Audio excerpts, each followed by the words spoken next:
Alright guys, this is a 1995 Chevrolet 3500 6.5 diesel.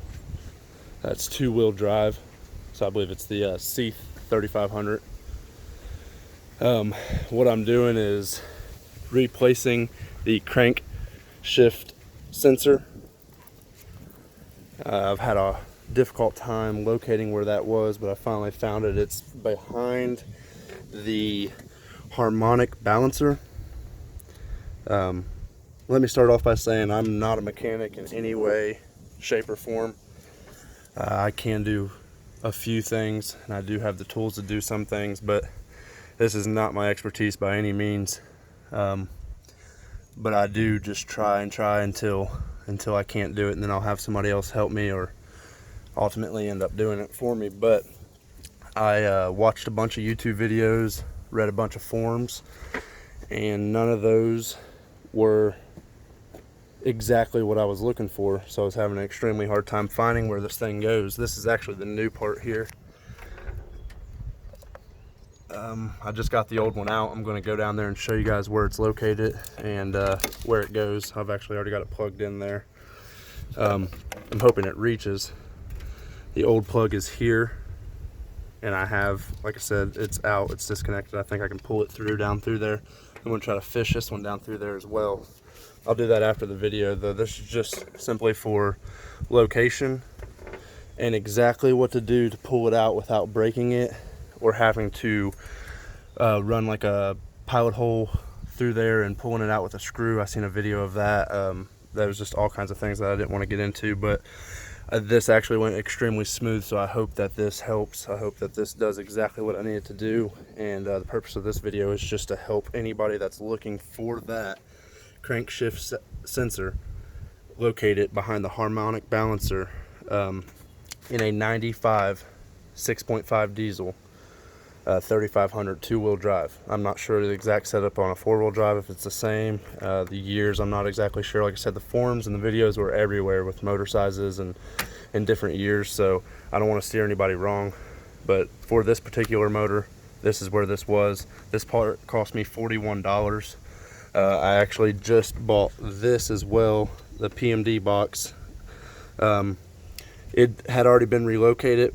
The one I had, I think, was just old. It was from 08. They get hot still, but this is a new one. This one did cost $260, so this stuff is getting a little pricey. Originally, I believe they were located either, sometimes they'd put them there, or they might have been right by that injection pump there. If this part doesn't work, my next step is probably the injection pump. Another mechanical issue that I do not want to get into. Like I said, I do not prefer to do this, but given these circumstances, this is what I'm into.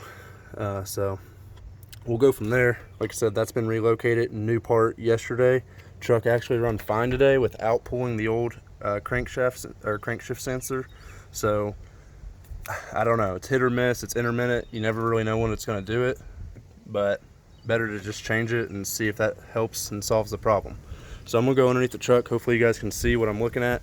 I'll try to get it panned in pretty good and I'll show you exactly what I did. So it's on the driver's side. I've got these two hoses here. I don't know if that's good for reference, but you can see right there, I've already got it pulled. Right there, there's a bolt that goes right there on that little bracket. I can't really get my hand in there because I don't have the wheel off or anything, but there you go, right there. A bolt goes in there. It's a 13 millimeter bolt. You loosen that bolt, and then you stick a screwdriver, a flathead, right underneath that little bracket plate, and you turn it. You wiggle it back and forth because it has this little boot right there at the bottom and also at the top. It's rounded, and that has a suction against it that keeps it in that chamber, or whatever you want to call that port. And if you just go to pulling on these wires right here, they'll probably snap. I mean, they're pretty brittle.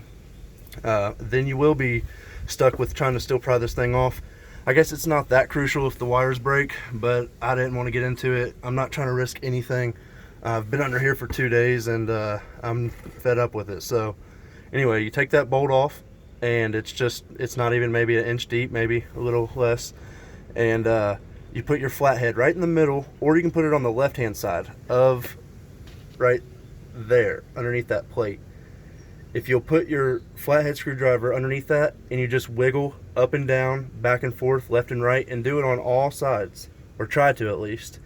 If you've got your wheel off and your fender well, it might help a little bit. You could probably get your arms in there a little better, but anyway, right there, if you'll just wiggle that flathead underneath there, or like a little real thin pry bar or chisel, you know, an old chisel that's not very sharp. I wouldn't recommend using something sharp, but it seemed to work itself right out fairly easy, and it popped right out, you know, and it made a little suction noise. And now I'm to where I want to put the new one in, and the new one looks like it has an O-ring on it. Sorry, looks like it has a little O-ring there, and not so much rubber, more of a hard plastic. There you go.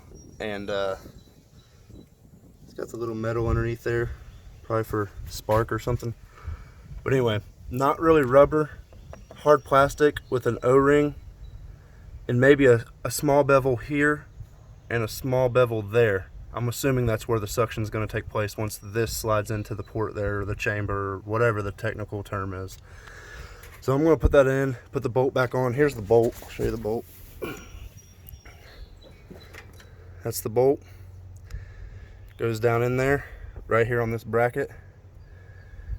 I hate to say this, but fairly simple. Aggravating locating it. It didn't seem like anybody at the parts store knew exactly. Yesterday I struggled with removing the starter, which is up under there, you know, a little farther back maybe. Anyway, kind of like right underneath the passenger door is where the starter is located, and it is massive and it is heavy.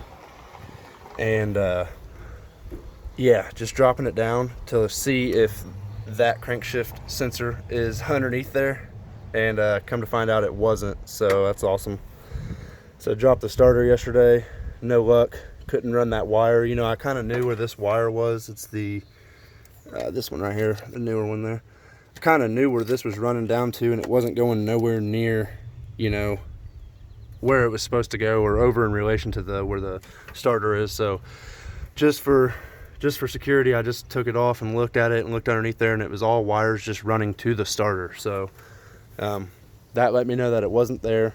Got the part today, ordered it yesterday, it come in this morning. So once I seen that part and I looked underneath there and looked at multiple pictures, I started to realize, you know, it's got to be behind the harmonic balancer, and it was. So that's good news, I guess. I'm gonna put this thing in, hopefully. What was happening with my truck, just real quick, I'm gonna wrap this up, don't want it to be too long, but what was happening with my truck was it'd start fine every day, seemed to start good, nothing crazy smoke wise, you know, just a normal amount of black smoke, not even really black smoke, I mean maybe white some days, black, I don't know. It's just nothing serious though, nothing to cause any concern for me.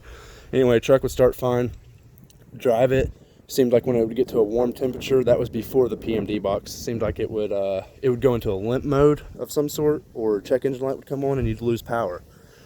You could put the pedal to the floor, nothing would happen, and you just lose power.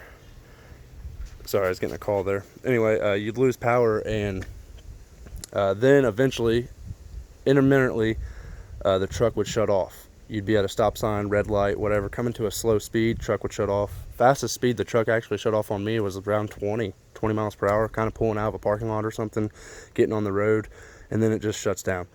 No sign of it doing that though. It's not like the check engine light was coming on and letting you know of that or anything, so a little scary there. Like I said, changed this PMD box, hasn't done that really, but yesterday once I did that, it shut off again. It seems like it was doing it when it was getting hot. Took it to one of my guys around here, and he said that code was showing for this, so we're hoping that this does it, and that's where I'm at.